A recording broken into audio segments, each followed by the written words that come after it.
Class 12-এর geography chapter 4। তোমরা সবাই মন দিয়ে শোনো আর লেখো, আর সবাই লাইক অ্যান্ড সাবস্ক্রাইবটা দিয়ে দাও। নীলগিরি বায়োস্ফিয়ার রিজার্ভ কোন রাজ্যে অবস্থিত? তামিলনাড়ুতে। পৃথিবীর সবচেয়ে বেশি জীব বৈচিত্র্যের দেশ হলো ব্রাজিল। ভারতে বন্যপ্রাণী সুরক্ষা আইন কত সালে পাশ হয়?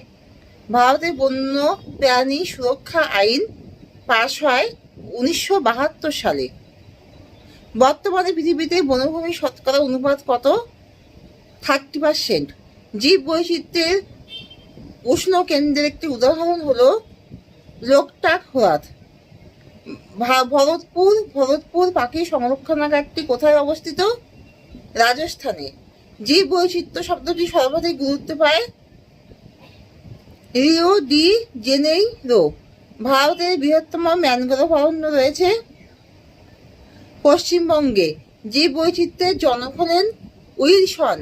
একটি ভৌগোলিক অঞ্চলের ভিন্ন বাসস্থানের জীবগোষ্ঠীর মধ্যে যে বৈচিত্র্য থাকে তাকে বলে গামা বৈচিত্র্য। জীব বৈচিত্র্য সংরক্ষণ কাকে বলে? কোনো নির্দিষ্ট অঞ্চলের উদ্ভিদ প্রাণীর সংরক্ষণকে জীব বৈচিত্র্য সংরক্ষণ বলে। ভারতের বৃহত্তম জীব বৈচিত্র্য ইট স্পট কোনটি? ভারতের বৃহত্তম জীব বৈচিত্র্য হটস্পট। ভারতের বৃহত্তম জীব বৈচিত্র্য হটস্পট। ভারতের বৃহত্তম জীব বৈচিত্র্য হটস্পট কোনটি?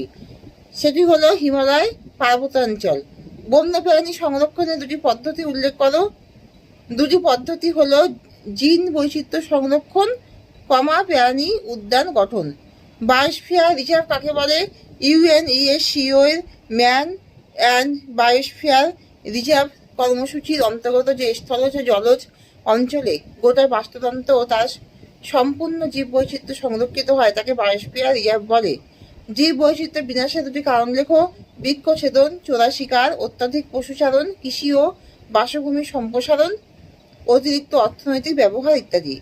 আলফা বৈচিত্র্য কাকে বলে? একই বাসস্থান বা অঞ্চলে অবস্থিত জীব গোষ্ঠীর অভ্যন্তরীণ বৈচিত্র্যকে আলফা বৈচিত্র্য বলে।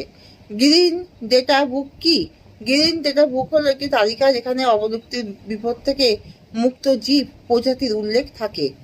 বায়োস্ফিয়ার রিজার্ভ বাফার এলাকা কাকে বলে?